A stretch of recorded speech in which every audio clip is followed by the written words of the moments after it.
Welcome everyone to this month's Yappy Hour. Mia, my colleague, and Dr. Beth, I'm so excited to have them here with me this month. We're going to be talking about spay and neuter timing. But while we kind of wait as everyone rolls on in, I'll just quickly go over some of the house rules for Yappy Hour. We do ask that you please keep your mic muted during the topic. We might actually ask you to unmute later on if we have a question that you'd like answered so that we can talk back and forth with you. And then please, if you feel comfortable, have your video on. We love seeing everyone and their puppies and their dogs and all their pets. You might see some cats wandering through too. They are just as welcome. But do be aware that this is being recorded. It will be posted on our YouTube channel tomorrow so that everyone who couldn't attend live can see it there. And then if you have questions at any point, feel free to use the chat button. It should be down on the bottom middle of your screen. Just pop your question in there. We'll monitor those to make sure that we answer those questions depending on where we're at talking about the topic. We might answer those questions right away, but we will make sure to go back to those if we don't and answer them later on during Q&A. So we'll cover the topic first, and then we'll open it up for questions. We had some fantastic questions sent in ahead of time. But if you feel like you have a question that pops up, please use that chat button. We want to make sure we answer all the questions you have. And then I also want to make sure everyone knows that as a thank you for attending our Yappy Hour, we do want to share a 35% off code for our Puppy Essentials workshops, which are, I love doing them. What they are is they're self-paced workshops, but they include a live 1-hour session, small group with me about each workshop topic. Right now we have socialization foundations, which is my favorite, crate training, potty training. We have one all about barking for the barky dogs. And then we also have one about nipping and biting, which a lot of puppy owners deal with. So use Happy Yappy as your 35% off code. You can go to preventivevet.com to check those out, learn more about it. We do also offer one-on-one virtual dog training as well through preventivevet.com. So I want to make sure everyone knows that is there for you as a thank you for attending today. So looks like, I think we got everyone out of the waiting room. Fantastic. Thank you, Mia. So I want to introduce someone I'm super excited to get to work with. Her name is Dr. Beth Turner. She has been a veterinarian for over 20 years. She started off as an associate veterinarian and then designed and built her own practice that she ran. And she also got to work as the county's shelter veterinarian as well. So that really gave her a really cool perspective, especially with today's topic for spay and neuter. That I found so interesting. So thank you so much, Dr. Turner, for joining us today. Excited to be here. Thank you. Yeah. So this topic is a little bit of a hot topic. It's very confusing. And I've been wondering about it for a while, because if you've been to Yappy Hours before, you know that I brought home a new puppy last August. Feels like yesterday sometimes. And he's a purebred Cardigan Corgi. He's in my lap right now, taking a nap, and he's just over 8.5 months now. And when I brought him home from the breeder, I remember reading in her contract that she gave me to neuter him. So it's part of his contract that he has to be neutered, but she recommended waiting to as close to 2 years old as possible. And so I was kind of like, you know, I get it. But why so long? Because as a trainer and behavior consultant, I'm like, there's a lot of behaviors that they can learn, especially the boys, you know, as they mature. Do you want that to be a lifelong habit? And then I'm reading all the research that's out there about, oh, you know, do it sooner for these reasons or wait longer for these reasons. And it can get really confusing. And then I was talking to my veterinarian about it, and she recommended, you know, I like doing it about 9 months old when the teeth are done developing. So all the adult teeth are in.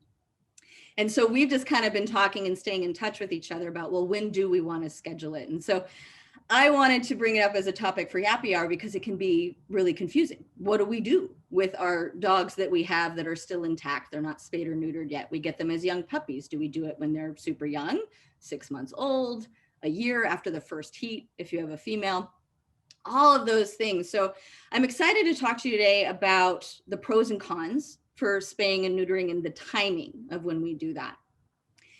And I think I found that the AVMA has the best statement, because personally, I'm always like, yes, every dog should be spayed or neutered at some point in their life, depending on other things that we're going to talk about. But the AVMA had one of the best statements. I'm going to read it for everyone to kind of frame how veterinarians and people on the training side and behavior side of the industry look at it. Because we get asked a lot, when should I do this? And so they say, for canine patients, due to the varied incidence and severity of disease processes, there is no single recommendation that would be appropriate for all dogs, right? So developing recommendations for an informed case-by-case assessment requires an evaluation of the risks and benefits of spay-neuter, including its potential effects on neoplasia, orthopedic disease, reproductive disease, behavior, longevity, and population management. However, many factors other than neuter status play an important role in these outcomes, including the breed, sex, genetics, lifestyle, and body condition. So all that word jumble there is basically saying it depends on the dog, it depends on the owner, right? And what they can manage and handle, depends on genetics. It's all of these things that really inform the decision.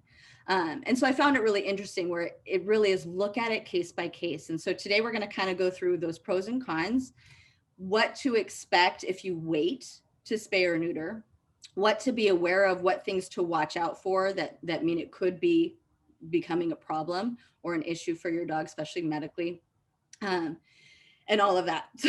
So for me, I was looking at like, okay, I'm looking at my lifestyle, I'm looking at what my breeder asked, right? What she suggested, what I can manage, my dog's health. And I know in a lot of questions that we'll get to later, a lot of them are about the physical development of males, especially giant breeds that we'll talk about. And right now, I think, and Beth, you can tell me too, what your experience, especially being a shelter veterinarian. I know that in rescues and shelters, almost always they get adopted out already fixed, Yes. or it's part of the adoption contract. Is that right? Yeah. One of the biggest reasons that they want the dog spayed and neutered before they're adopted is that there's no risk of them coming back for behavioral reasons. But also there's the risk of you can adopt a dog and there's no history on it. So you don't know if it's coming into heat sooner or later, and accidents happen. And so if the dog leaves before being spayed or neutered, there's always a chance to become pregnant.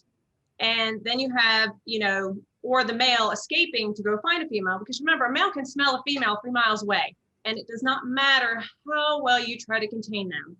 They will find a way. I've had dogs climb over 10-foot fences. I've had them bend metal. I've had them tear wires. They've broken through doors. When there's the desire to get out, they're going to get out.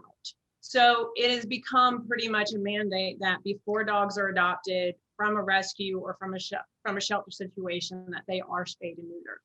Because you don't know the history 90% of the time. And most of the time, these rescues and these shelters have put a lot of money and time into these animals already. And so they don't want the risk, because, one thing people don't think about is an intact animal will escape. It can get hit by a car. It can be shot at. It can get injured or mauled in a fight with another dog trying to engage. So there's a lot into it. So that's why they're trying to prevent those unnecessary things from happening. Yeah. And spaying and neutering, the main reason what everyone tends to think about is population control. Yeah. Right. There are so many dogs out there that need homes, that are in the shelter system, that are being euthanized every year. And so being able to spay and neuter those helps lessen that problem. And we keep getting better, right? Especially like the shelter and rescue programs are amazing. And so I can see that as something like top of mind for all shelters and rescues. I think more than anything, the people that have the hardest time is the people who get their dogs from breeders, who possibly backyard breeders who aren't thinking about breeding programs. Like I mentioned with Fozzie Bear, it's in his contract. He must be neutered, right? So to get him, he must be neutered. I have to let her know when that happens. And that's that's because she's making sure she's protecting her lines of breeding, and that she's not contributing to overpopulation breeds out there, because her goal is just bettering the breed, right? And so I know that most breeders will require it unless they're going to use it in their own breeding lines. I've seen that a lot. Yeah. So that's kind of the current state of things, right? Rescues and shelters, they're all, for the most part, most of their spayed or neutered when you adopt them, right? I know my last rescue dog I had, Mikey, it was also in that contract. He must be neutered within this amount of time. And that was because it was a city shelter that I don't think had the veterinarian on staff and the funds to do it themselves. Yeah. So you might see that as well if you are adopting. So I want to get into, we talked about a pro of spay and neuter is that it helps prevent overpopulation. But I want to talk a little about the medical stuff, right? The things that if you spay and neuter, medical issues that you're actually preventing or lowering the chance that they'll happen. So if you could talk a little bit about that. I know cancer is always a big one for a lot of people, top of mind, but what other kind of medical issues do you see that spaying and neutering helps prevent or lessen the chance of? Well, one thing is, and it can be devastating. So a dog, after they've gone out in the heat, about 2 to 3 weeks later, there's a risk of them developing what's called a pyometra. So basically the cervix is open to accept semen, but bacteria can get in there. And so when they're done with their heat, obviously the cervix blows off, and then the pus just kind of fills up, and it's a life-threatening condition. And the hard part, because dogs are so good at times hiding how they're doing, and we are so busy with things, we don't necessarily notice what's happening. And that can happen with any heat. It could be the first heat, it could be second heat, it could be the fifth heat. I had a dog, it was a giant breed. It was a Mastiff that had come in, and he had noticed for about 2 weeks she wasn't feeling good. I said, when did she come out of heat? He said, oh, about 3 weeks or so ago. We barely touched her stomach because it was bloated. And I mean, her whole uterus was filled. I mean, the diameter was bigger than that. And the hard part, this is a deep chested dog with raging infection that risked into her body. And so trying to tie it off. So it's a life-threatening condition. And, I've seen that with dogs where we've gone to spay them right after their first heat. And I've seen it in dogs that are 5 and 6 years old. So that's a negative thing. There's also risk of cysts or tumors with the ovaries if they're present. Male dogs, if they're unneutered, there's the risk of testicular cancer. I've seen that plenty of times in dogs that are older. Now, naturally, dogs that are what we call cryptorchid, either unilateral or bilateral, meaning 1 or 2 of the testicles are retained in the body, those are automatically, you need to, because when a testicle is retained in the body temperature can be altered and it can develop into a tumor called a Sertoli cell tumor. So those males can get female characteristics. They'll develop mammary. Male dogs will be attracted to them. So it can be a bit problematic for his manliness. You get what I mean? So, there's again, there's a lot of behavioral issues. With females, the chance of developing a mammary tumor is like 0.5%. And then it goes up to 8% after your first heat, and then to 11% after that.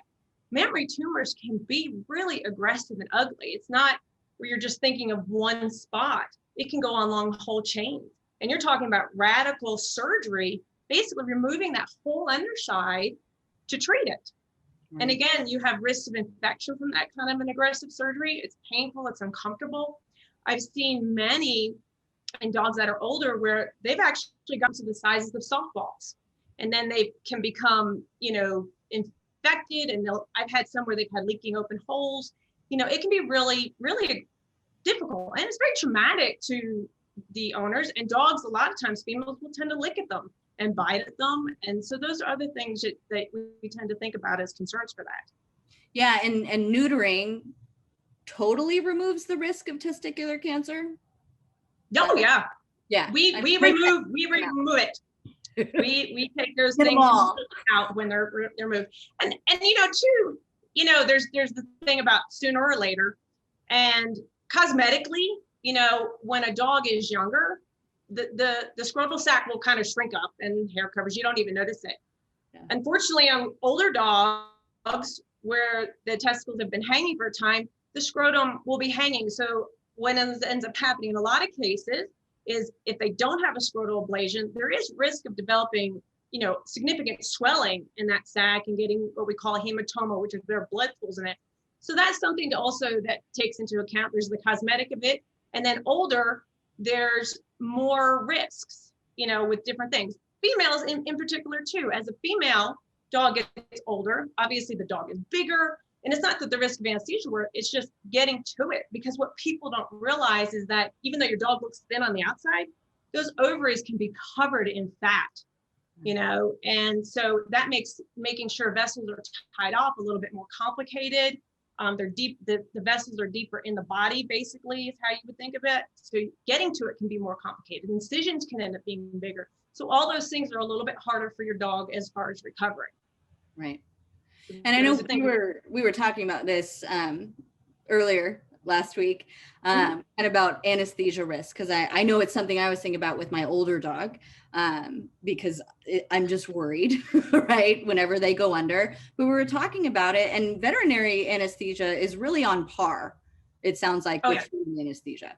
And so as long as you know that the clinic you're going to, that they have the things that they need in place, someone monitoring, and just the technology for it, it's really not as much of a risk as it might have been previously, right? Oh yeah, and and that's the other thing is the reputability of where you're going, which is important. The veterinary industry has really put so much effort into, at my clinic in particular, we had a person monitoring. I would have 2 or 3 different machines on monitoring. We had inhalant anesthetics. We had all drugs pre-calculated and measured out. It's interesting, we were talking about with the shelters. They've actually found there was no greater risk of having them done at, the 8 to 12 weeks versus 6 months.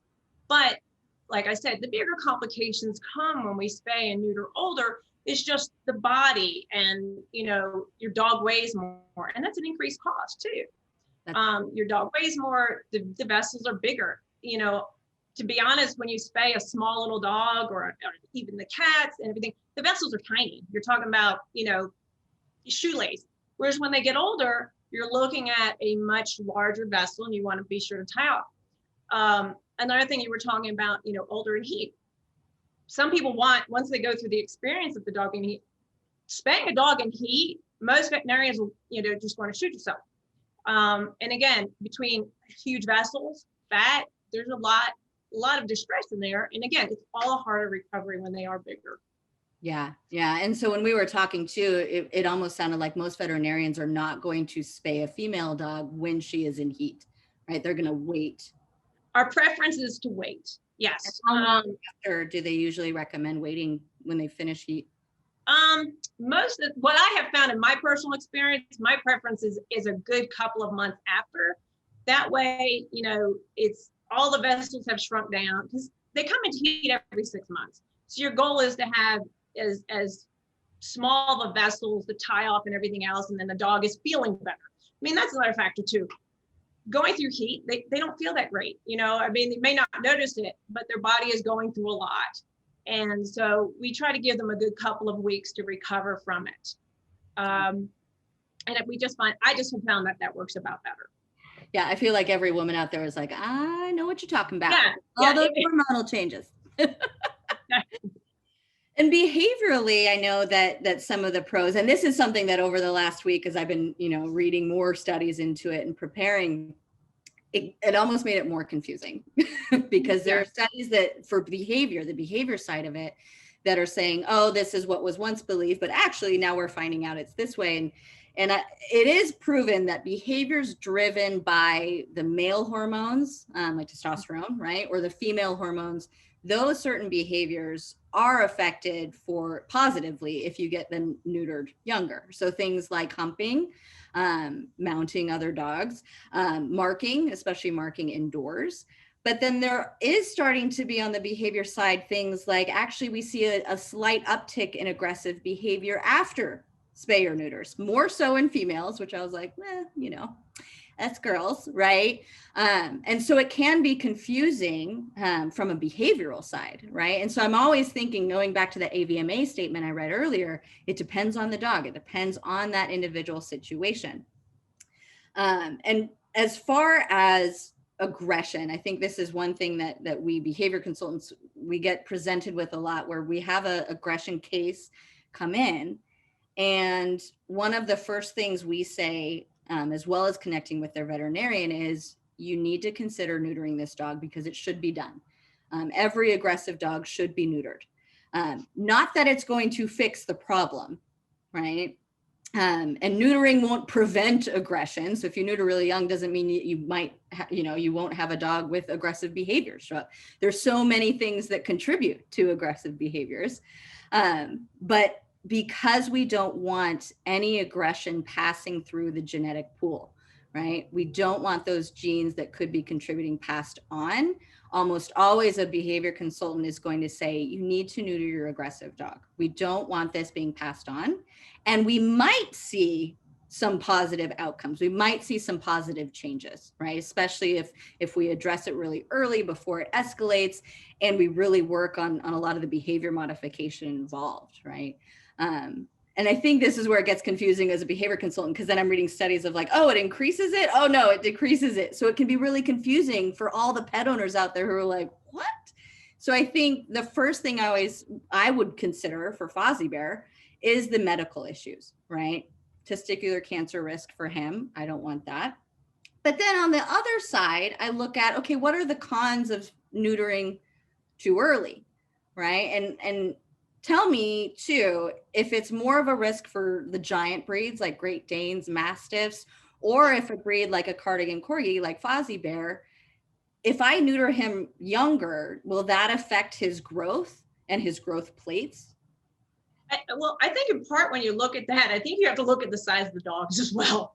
A small breed dog, it's going to be a small breed dog. Most people get small dogs because they want them small. So that's not so much that effect, from that standpoint. And something I meant to should have answered earlier, with neutering, male dogs in particular, they can get what's called prostatitis. So by having all those hormones, the prostate doesn't necessarily have a tumor, but it can become enlarged, and that goes around the urethra, which can affect urinating, and that does help it. And when you were talking about aggression, one thing people have to realize that when you neuter them, because of the aggression nature, you have to give it a couple of months, 3 months. It's not boom, we're done. Now, I have seen some dogs where it's been an immediate effect as far as like marking in the house. That has helped dramatically for several of my patients. But behaviorally wise, it usually takes a few months. But typically, whilst I've had dogs that we neutered because of that to see how it affects personality, they were never 100% cuddly, type of a dog after that. Like, they were much better and we could handle them and you can work with them. But you have to understand, it's not instantaneous and it may not be 100%. Right. And as you were talking about earlier, the behavioral thing, some of that starts at 10 weeks, 8 to 10 weeks. And I always tell people, start now, because as they get older and those hormones kick in, you end up getting an even more aggressive dog. You were asking about larger dogs. Yeah, the recommendation for large breed dogs, giant breed dogs, is to give them time, because growth plates don't close till about 18 months. But my worry, and I've had this happen to patients, is people waiting, and then you have, especially these giant breed dogs that are predisposed to, bloat, you wind up having a situation where they bloat before you can have them have a spay or neuter, and usually at that time the stomachs are attached so that there can't be the twist in the gut. So we had one that was scheduled one time due to come in. They had to cancel. The dog died from bloat before we could get him in to spay it. And so, you have to weigh your risks of different things and the timing of things of what's different. Now, aging wise makes a difference too. We consider, a giant breed dog starting to be old or senior around 5 to 7, whereas our little guys, you're talking about 11, 12 years old before we look at them. So I think, again, like you said, it depends on what your situation is and what you feel comfortable with moving forward. Like I said, the Mastiff was 160 pounds, 2 years old. She had a Pyometra. We had to spay her. So there's things of what you can weigh and what you can, I guess, deal and accept with of what's best. Yeah, kind of like managing the risks, right? Yeah. trying to decide what works best for your dog, your lifestyle and things. Yeah. I think too, one of the big behaviors that we see in effect with neutering in particular for males is the roaming behavior, right? Wanting to go find that female that they can smell in that 3-mile radius, right? That instinct is so strong. They evolved to want to procreate and continue their line. And so if they smell it, they're going to go try to find it. And so scaling the fences, getting into trouble with other dogs or other people, especially in rural areas, that can be really hard to manage for an owner if you decide not to neuter your dog. But definitely is affected by neutering. We see that start to drop down. And I like how you made the point of it doesn't happen overnight. And especially behaviorally, if they've learned and practiced for a year, this is what I do, it becomes a learned behavior rather than just an instinct as well, right? And so we have to also add in some training, right? Practice that recall and really work on it as well as using the hormonal change, because those hormones are what drives that instinct. So I think it's important for people to think about, okay, what can I manage in my life, right? If I decide to wait to spay my female dog, because I think that based on her breed and her health and my vet's recommendations, I'm going to wait at least through one heat. Okay, so then you need to know what a female dog going to heat is like and the behavioral changes, the medical things that you should watch out for. I know that at the office, we had a female dog that went through one heat and you could see the change in her. She became a little bit more clingy, right? A little bit more restless. You tend to see females get a little bit more aggressive towards other dogs in the household, a little bit more guardy of things because they feel weird. You might notice lethargy.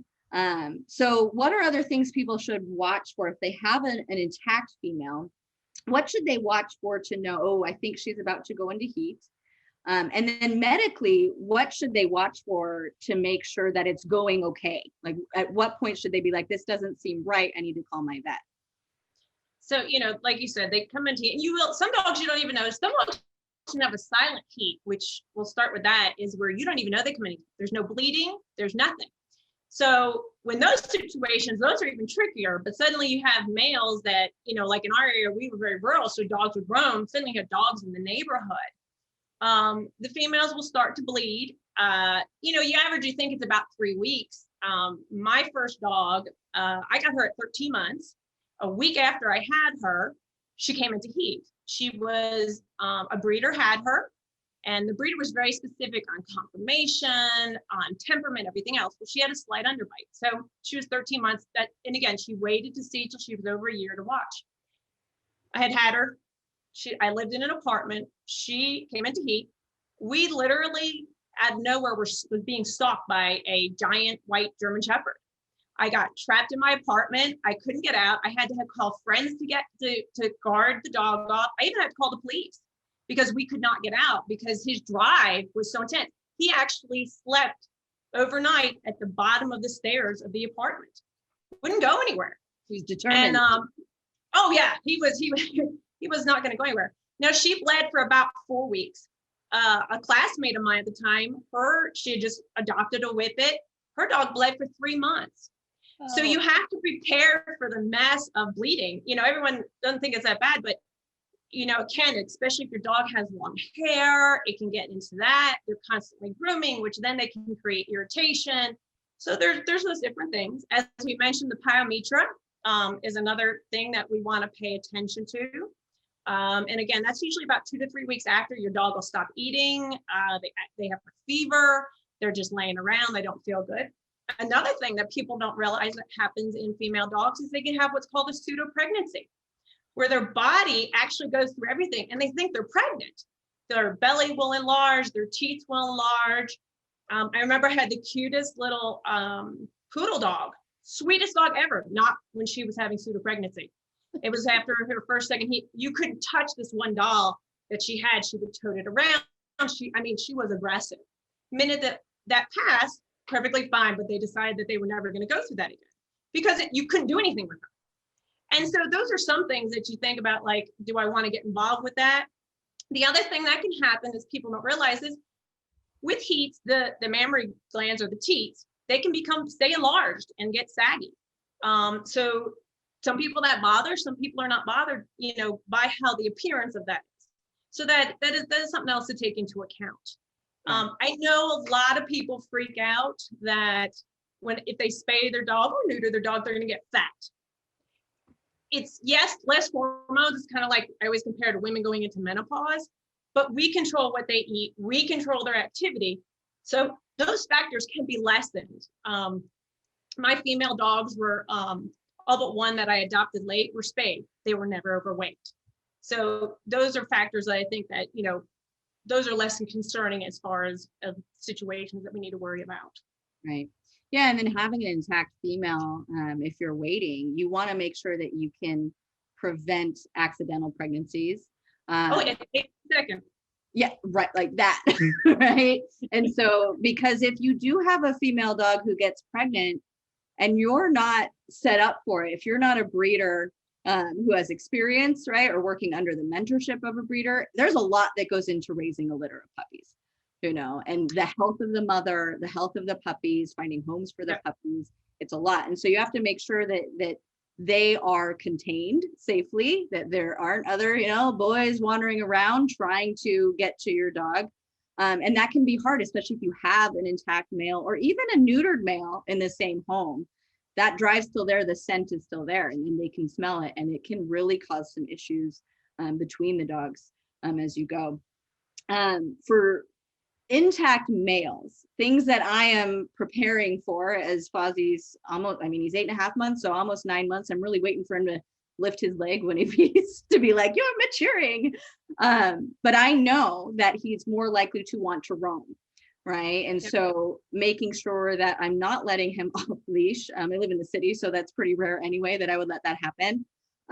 But making sure that I'm not letting him roam and have some fun, have a little tryst with a female somewhere, making sure that any mounting I might see, which thankfully I haven't seen a lot with him. And what's interesting about mounting and humping is that it's not always about sex for the dogs.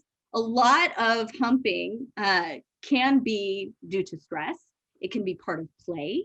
It can be a behavior that dogs who live in the same household, like they do with each other, even though they're both fixed, as part of their relationship. There's a lot of things that mounting and humping can be a part of. It's not always just about that sex drive. But I know that I don't want Fozzie Bear to learn that habit, because humans tend to think of it as, ew, gross, right? And we always interrupt it, which is fine, right? But managing that, making sure that I can interrupt those things, make sure that he's contained and doesn't cause problems with other females or other males. But I do know that if you have an intact dog, you don't have as much access as, say, a neutered dog. When I managed a dog daycare, our requirement was 6 months old, female and male, needs to be neutered or spayed. And sometimes we would actually tell people, your dog can't return until they are, even if they were only 5 months old, because we were starting to see some of the behaviors that indicated they were hitting maturity, right? So for females, a lot of the males neutered, right, would be very interested in them, right? And maybe start to hump and bother them. And we didn't want them to be stressed out. Or the male dogs, what we also started to see too, and this is interesting behaviorally to me, is a lot of the neutered dogs tended to be the issue when it came to intact dogs that were starting to hit that maturity level at about 6 months, where they smell the difference. And so they were like, you smell very manly. And now the dynamic has changed. Right. And so in a group environment like a daycare, you're going to come up against the requirements for younger spay and neuters, or to just wait. And we had a lot of clients do this where they were like, well, my breeder doesn't want to neuter until a year. Awesome. Bring them back after they've been neutered. Right. Because we do want to maintain sociability that they can learn in daycare, but we don't want to create an unsafe environment. So people with intact dogs might come up against that and get frustrated. But it really is to keep the dog safe, to prevent an accidental pregnancy and all that fun stuff, right? And so we're just trying to set up the environment to be as safe as possible and manage it. And it's something that if you have an intact dog, you have to be ready to manage that in your life, right? And be understanding of that too. Cathy, another thing I think that needs to be pointed out as, the one thing that can happen is the actual danger of it is that females, even if they are in heat and even at reception time, some of them are aggressive. So if a male goes to mount them, that could turn into a very, very aggressive dog fight. Then you have the human risk of people, our natural instinct is to get in there and to break it up. Well, then you're at the risk of you getting bit. So you have two dogs that can get injured, you can get injured. And like I said, that fortunately, my dog at the time when that white German Shepherd came up, she was not an aggressive dog by any means, which, you know, she was a Rottweiler. So you would automatically assume, but his size, he was a lot bigger than her, which again is another factor that we need to take into a point is sizing. You know, if you got a small, say, Chihuahua, that German Shepherd really doesn't care. And so you're looking at the risk of a giant breed dog compared to a Chihuahua breeding. That's a huge risk, which then you come into the risk of having to have C-sections or other problems. But we must take into account, even if you have, you know, one of them is intact, the other's not, there's the risk of dogs fighting. And whilst that may not sound bad, I have seen some very aggressive, bad wounds from animals fighting, whether it's because they were roaming, which again, that has its own dangers. Like I mentioned before, getting hit by a car, getting shot, getting caught into, I've seen dogs caught into fences and other things because that drive is there. So those things need to be taken into account, and how well can you control your pet? And the females will also have a tendency to want to roam. It's not just the males. Females have the desire too to go out. So that needs to be taken into account. Yeah. Yeah, I mean, it really does come down to know what you're getting into if you decide to wait. If you decide for your dog's breed, you know, I'm going to wait till after, say, 1 heat if it's a female, or after 18 months if it's a male, so that their growth plates can close and all of that. But just knowing this is what's going to happen, this is what to watch for, how do I manage these things? And I know that a lot of breeders, reputable breeders, will tell you if your female's going into heat and you have other dogs in the home, bring them here, right? Yeah. I will board them while they're in heat because I have the setup, right? I have ways to keep them separated and all of that fun stuff. Or board your other dogs, or have them stay with a friend while you just, you know, have your female in heat alone at home. So just knowing the management that you have to do behaviorally, and to make sure that you don't have an accidental pregnancy, that's really important. Awesome tips there and what to look for. I'd love to get started with questions that the audience sent in. I am going to check chat first to see, and then I will also roll out some of the questions that were sent in ahead of time. Stephanie has a great question. What about disproportional bone growth for active dogs? Are there long-term problems that arise before growth plates are closed? You can actually see disproportionate size in limbs. I had seen patients like that where one limb actually, due to trauma, the growth plate will close before the other one.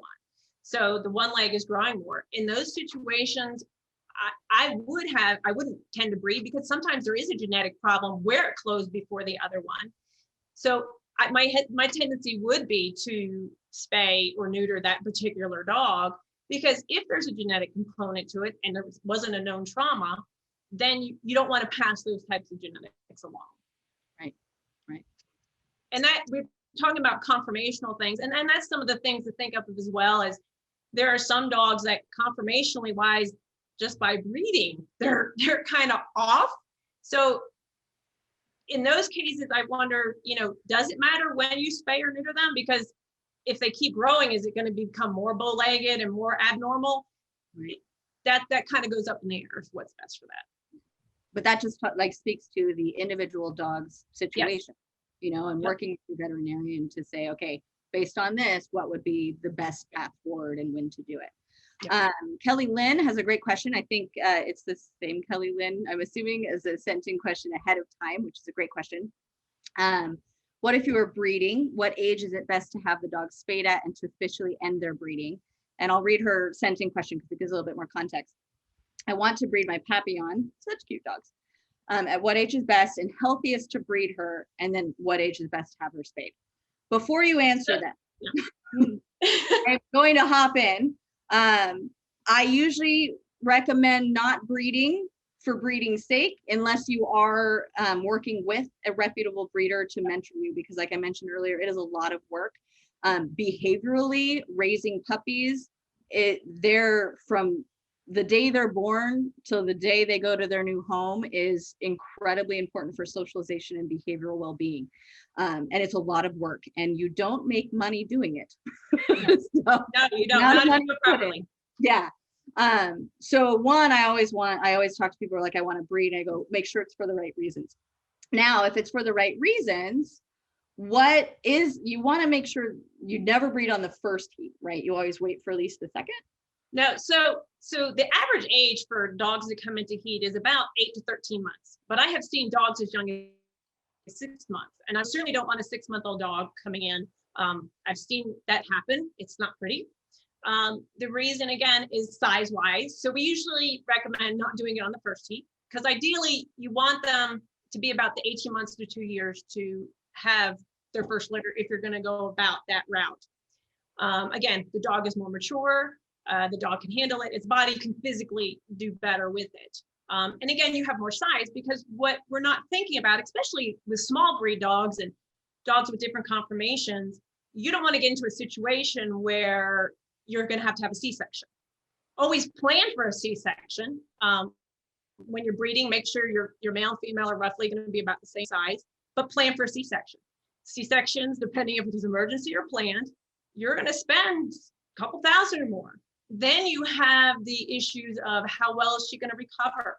Is she going to have complications from it? There are some females that will actually reject their puppies after, which means you're bottle feeding them and having to take care of them. There's always the risk of mastitis, even C-section or not, which that becomes problematic. Then, so ideally, the recommendation for weaning is not till their puppies are about 8 weeks. I've seen that some people do it at 4 to 6 weeks. It's way too young. There's health problems usually. There's just a lot of issues. So at 8 weeks. So your gestation is about 2 months. You're wanting to stay another 2 months. So that's 4 months. And there's 6 months in between.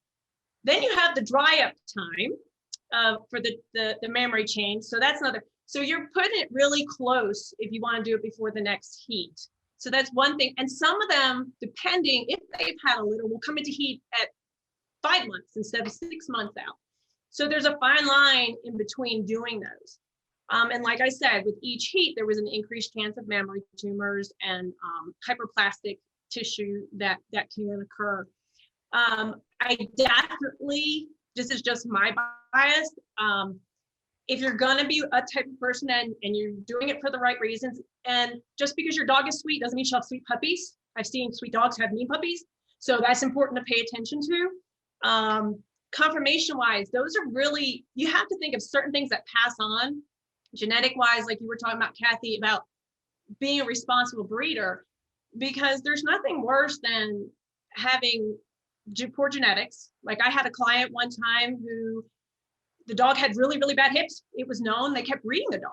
That's not fair to the people down the line. It's not fair, especially to that dog that's being produced. So those are things you need to kind of take into consideration when you're going to go forth and do this kind of stuff. And I think definitely if you're going to start, you want to start the first litter at that point. Don't do your first breeding at 5, 6, 7 years of age. It almost always ends in a bad way. You're looking at, I can't honestly say I've seen one that's gone well when they didn't start breeding until they were like 6 or 7. It right. Just becomes most breeders will stop at 6 or 7. That's the idea. Yeah. Yeah. So yeah. At that point, spaying and neuter at 6 to 7, you're not going to do anything for mammary tumors, but you are helping with the situation of a Pyometra. Those, like I said, I can't stress how awful that is on a dog. I can give you an example. We had a beautiful golden retriever, sweetest personality. She wasn't feeling good. Brought her in. She had a really bad Pyometra. And this kind of goes with a little bit of our cancer talk. She was about 5 or 6. About a few months after she recovered and everything was going good, she developed a tumor. So this was the dog that was spayed late.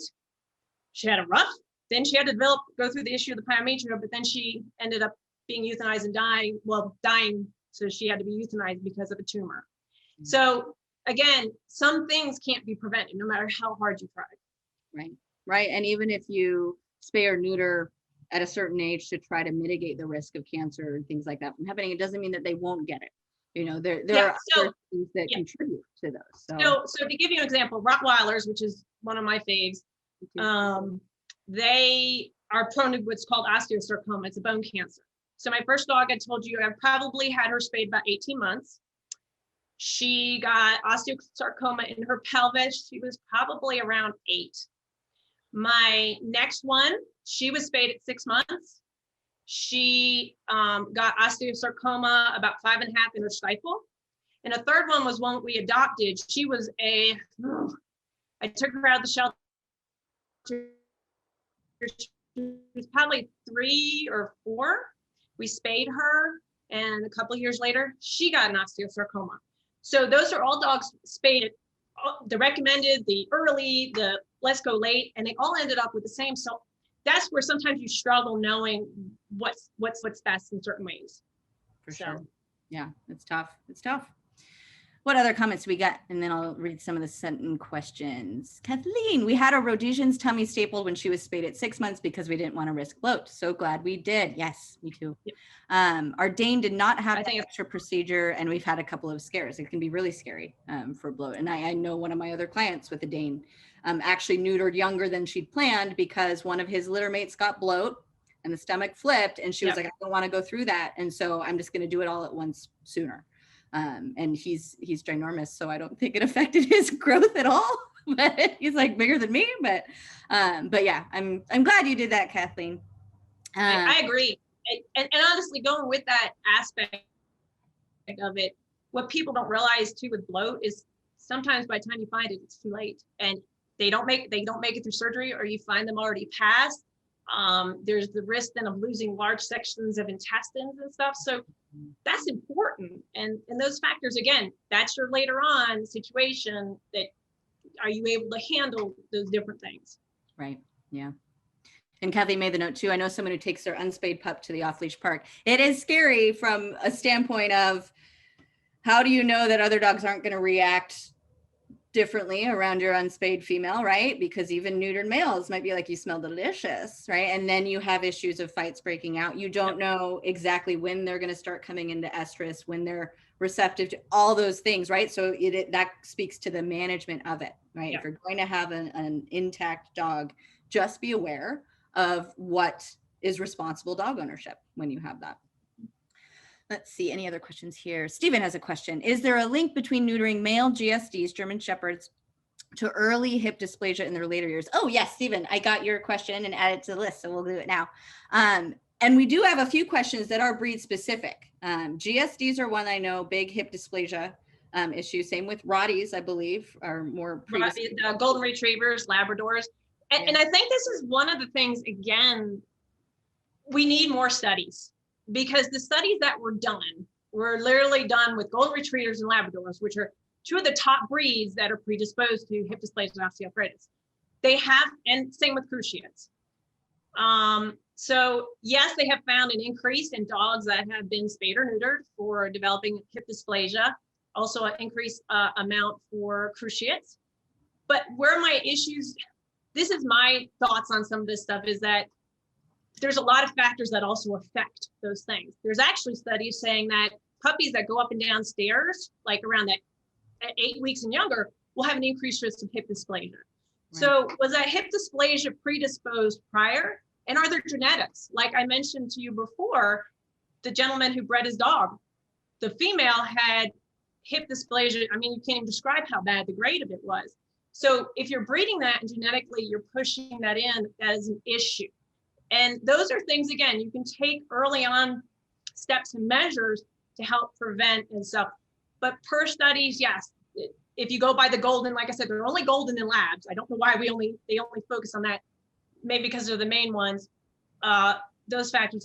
The other factor too is that I think needs to be taken into account. A lot of times we do get lazy and let our spayed and neuter dogs eat more than they should. So obesity is going to create more problems and issues with hip dysplasia. So is it that our intact dogs are thinner and better body condition? There's less inflammation in the body, so therefore there's less hip dysplasia. So I think a lot more studies to say 100%, but oncologists will tell you if you can push it off longer and get away with it, and behaviorally wise, it's controlled and you can be responsible for the entire situation, then wait. Yeah. Yeah.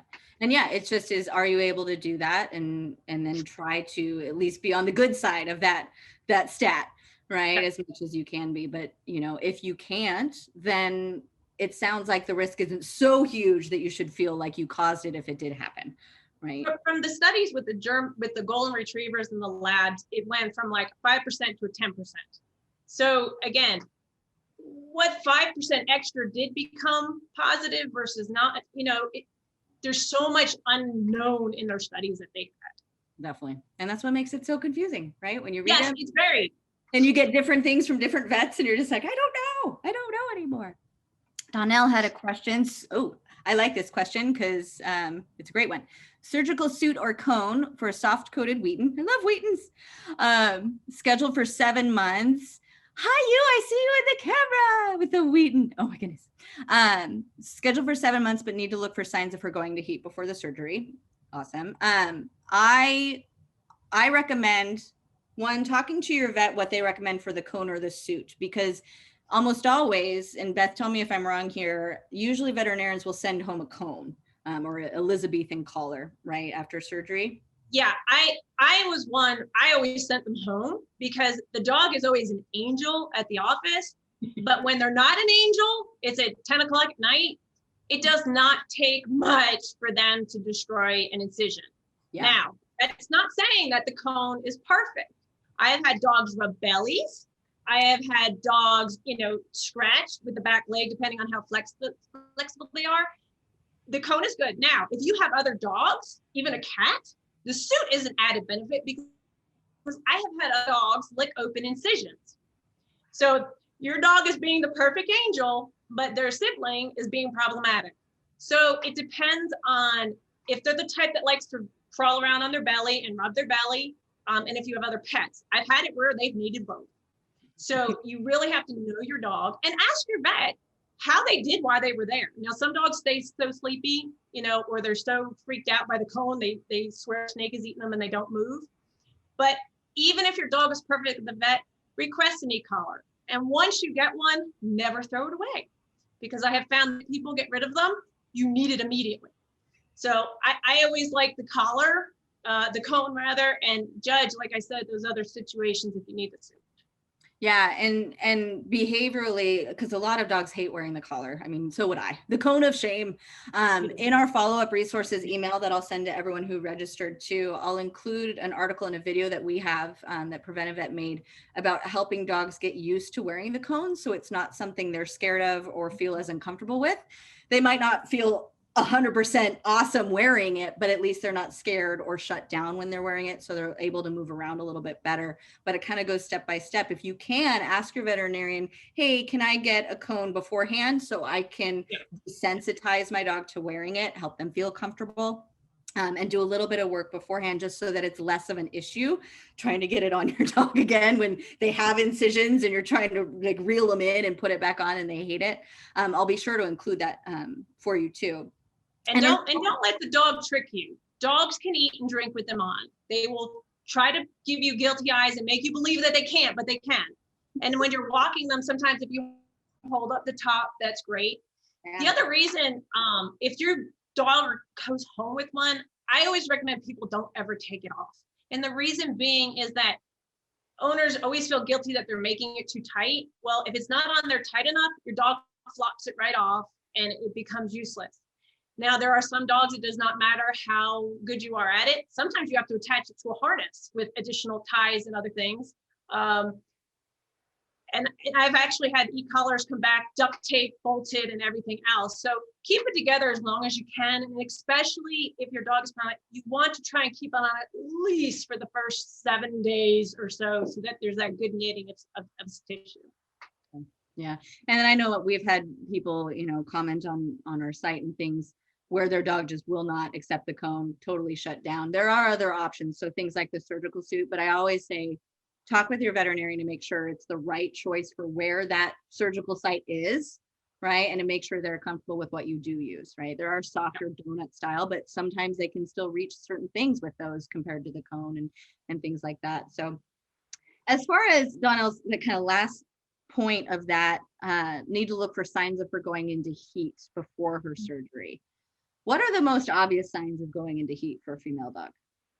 Well, might notice differences in her stool because of the hormone changes. Her vulva will swell. That's usually what people notice first, is the vulva swelling and then maybe starting to pee a little bit more.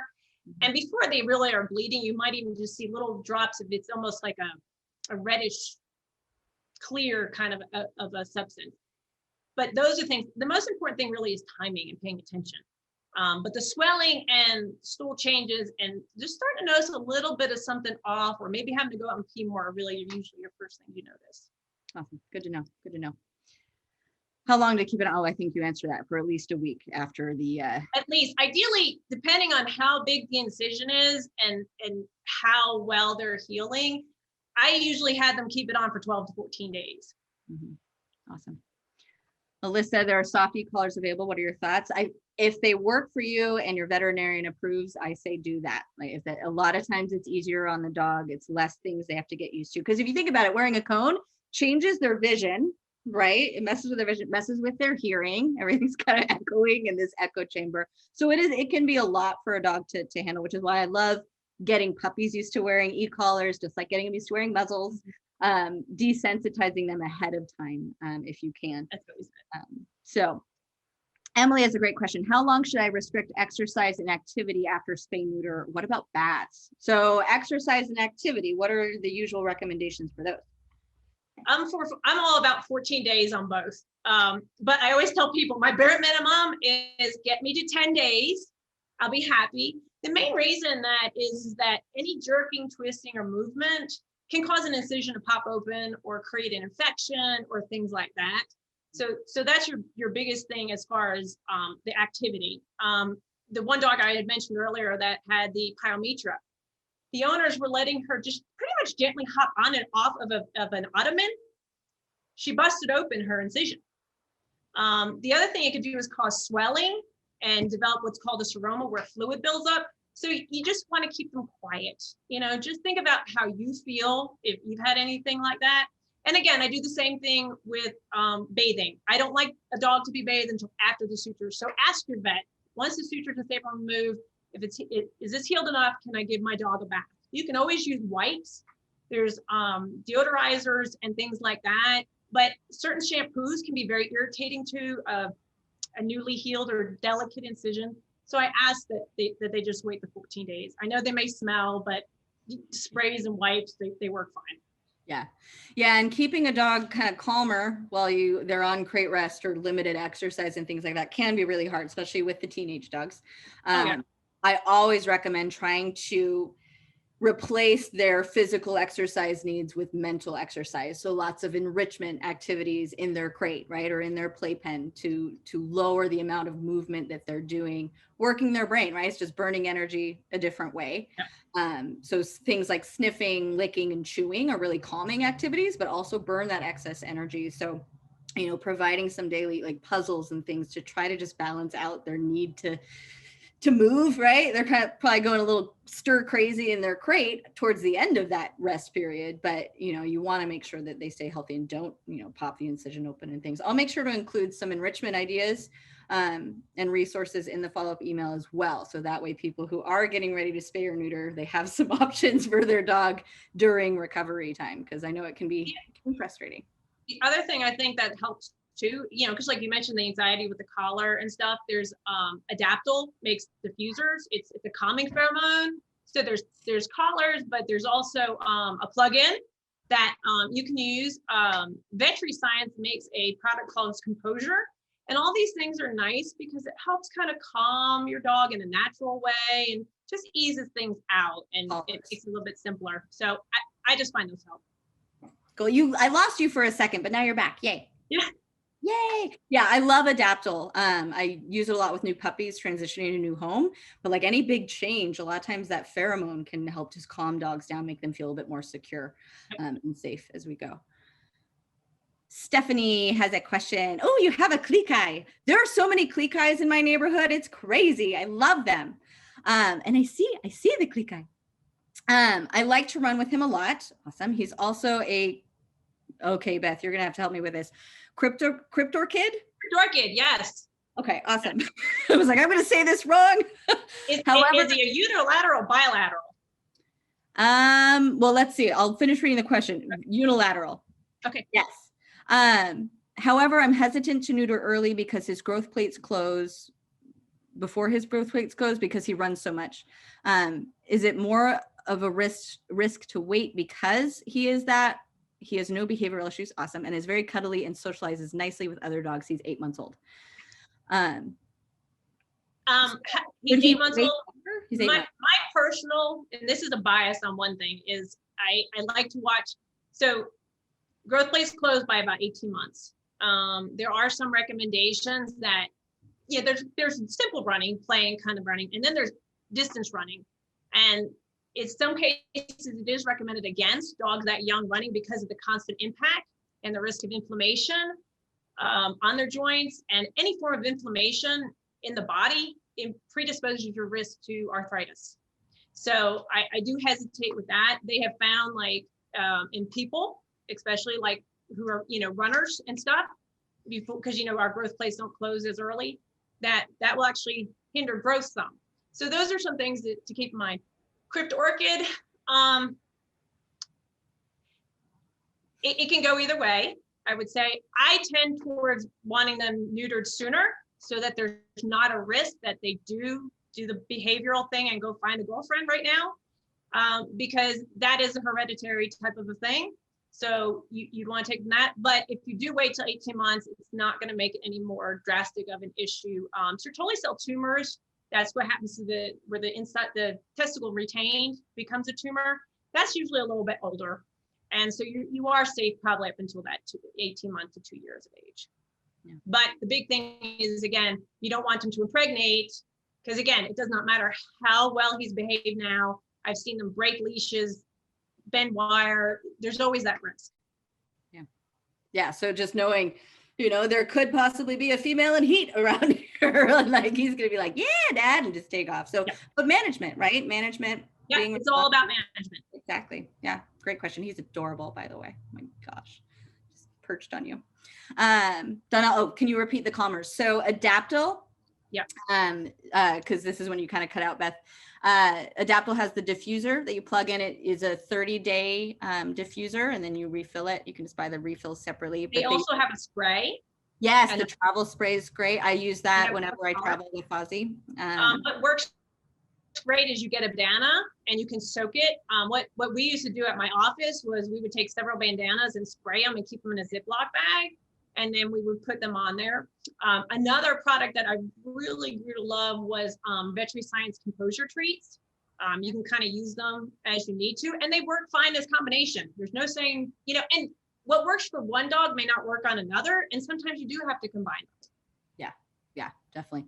And I will, like I said, I'm making notes of what resources to include too. So I'll make sure to include kind of links so you guys can see the products that we're talking about too that might help. Trisha has a question. Today we noticed if you find that you can't control your dog when it gets home, it's good to speak to your veterinarian because you may need a sedative. Yes, so that's something that's really important to remember. If they're freaking out over the collar too much or being confined to a crate, you may have to get a light sedative just to take that edge off for their protection. Great point. Great point. Talk to your vet, because oftentimes people are scared to use a lot of prescriptions, but they can be beneficial in the right context, right? And needed to prevent other issues from popping up. Yeah. Trisha has a question. Today we noticed our 4.5-month lab had a pink and puffy vulva earlier today. Too young to be in heat? Is that too young? Can it happen that young?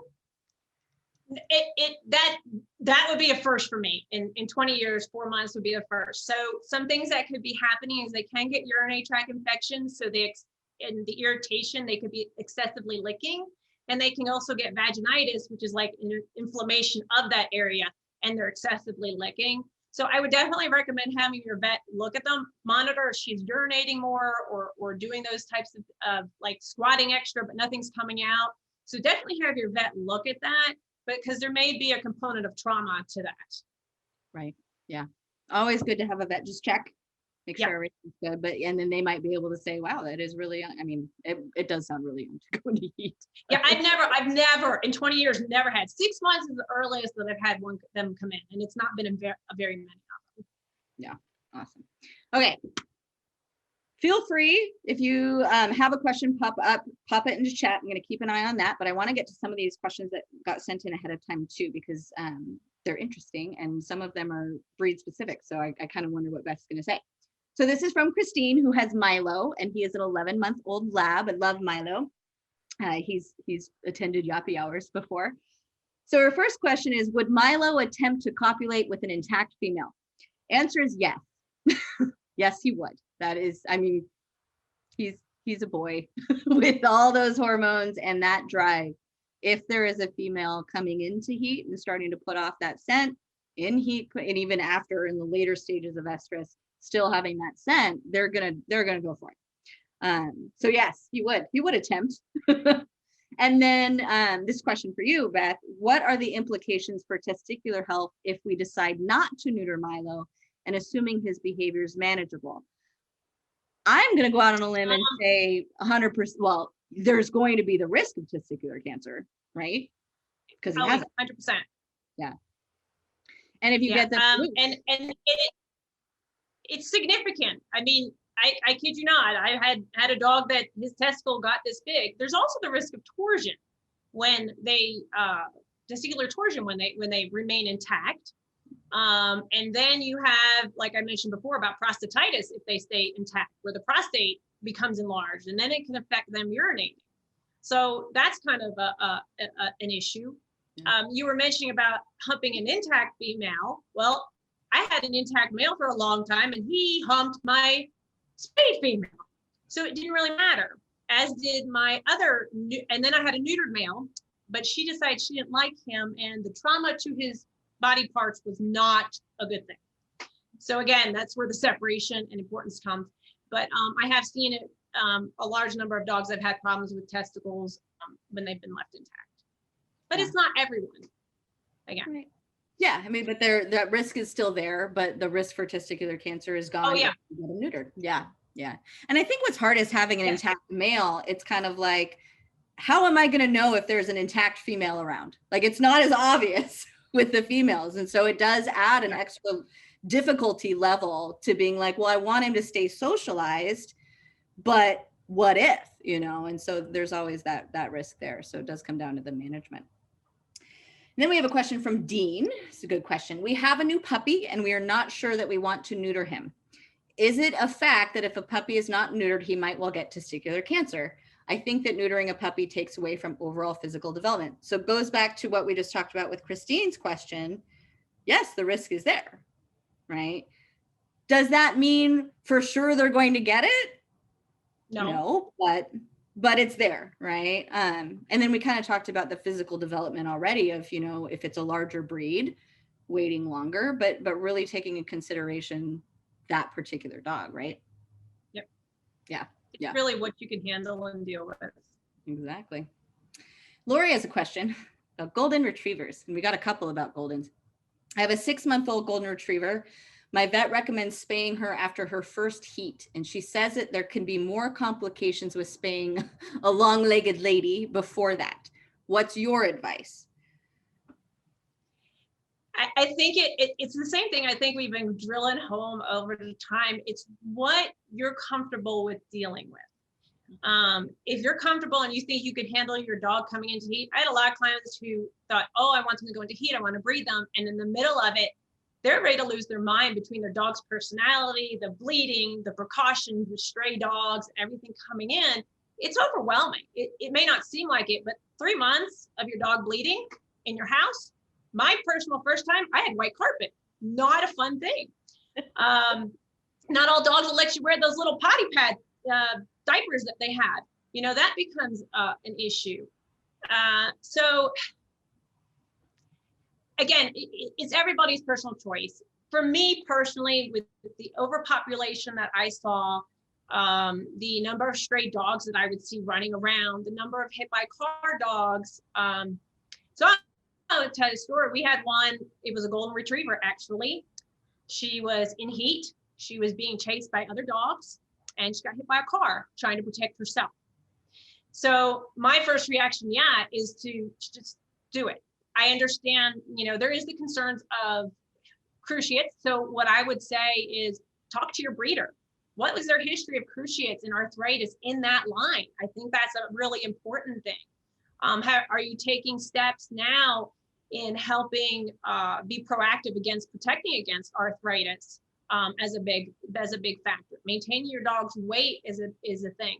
But the general rule right now, and a couple years ago, an oncologist I'd spoken with, it was try and wait to 8 months to a year if you can. Manage all those other things and deal with that as well.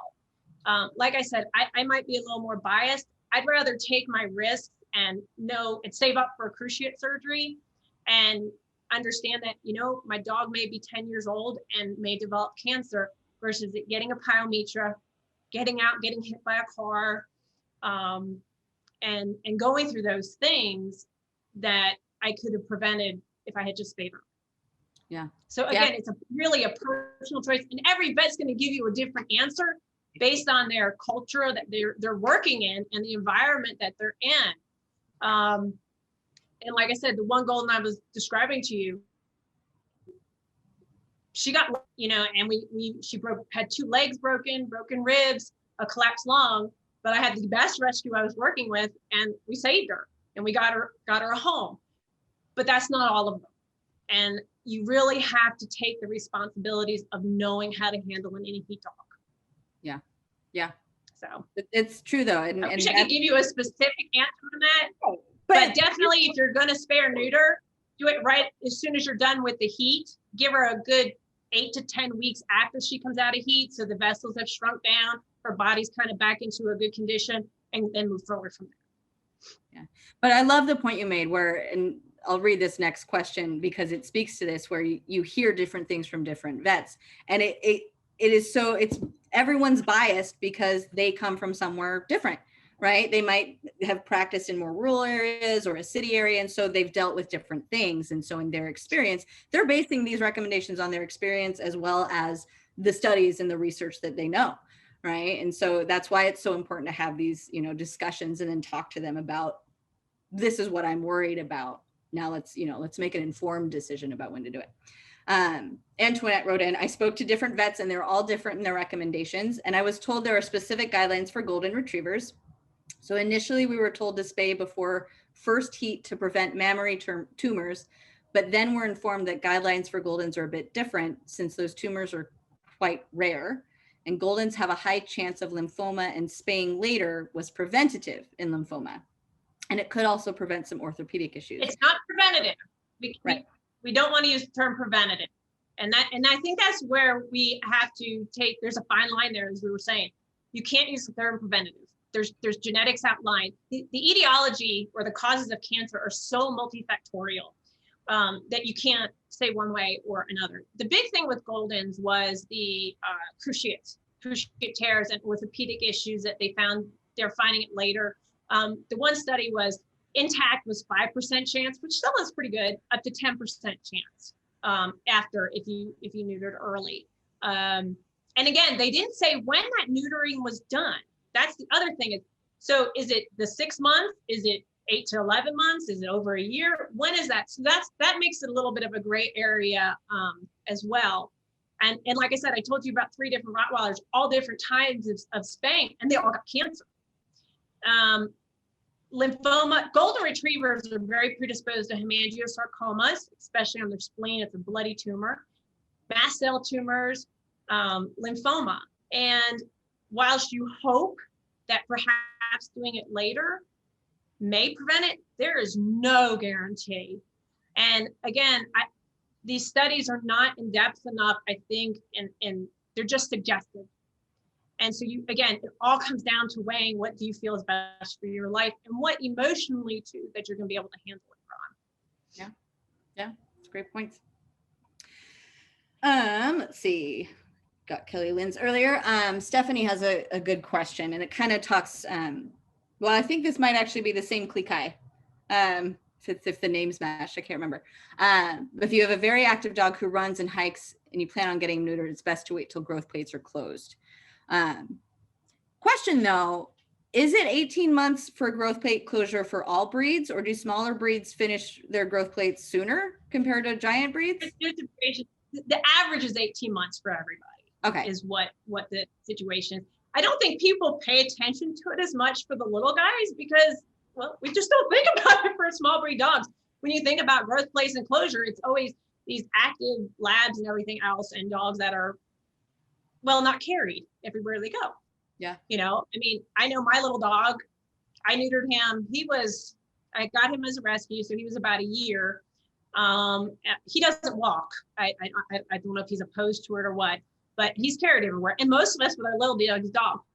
But when we get these mid-sized to bigger dogs, we expect them. And I think that's where we pay more attention to those types of things. Right. Awesome. I don't see any other questions in the chat, but feel free to email any questions that you have, or if you're watching on YouTube, post the live event, feel free to write any questions in the comments and we will be sure to reply to those. I will make sure that I send out a follow-up email with a link to the YouTube video as well, if you want to share it with any friends or family, as well as the resources that I talked about. So things on how to get your dog ready for wearing an e-collar, the Elizabethan collar, and some ideas for crate rest activities. And then I'll also include a resource. We do have one that talks about, especially for female dogs, if you're waiting to spay and they go into heat, we have a resource that talks about what to expect behaviorally, signs that they're going into heat and all that fun stuff, and ways that you can make it a little bit easier on yourself and on her while you wait for that to finish. But thank you so much, Dr. Turner. I had a great time learning all this stuff because now I have to really weigh the risks and my lifestyle and everything with Fozzie Bear. And I think that I'm going to try to, honor my breeder's wishes, try to get as close to 2 years. But I know that if I decide, nope, now's the time, I'm not going to then carry any guilt for any possible medical reasons later. Like it's that balance and what I can deal with emotionally. So thanks for all that information. And the other thing I think is really important, especially for ones who have these young dogs, since all this relates to a lot of orthopedic stuff, it's important now at this young age, start measuring their food, prevent obesity. Obesity creates a gamut of, it can increase cancer risks, because of the pro-inflammatory mediators it releases. It's one of the biggest causes of irritation to arthritis. So I think if people start being proactive of preventing obesity in our pets, there's a great article on that. There's a great article on measuring your pet's food. We don't think about that starting now, but it's important.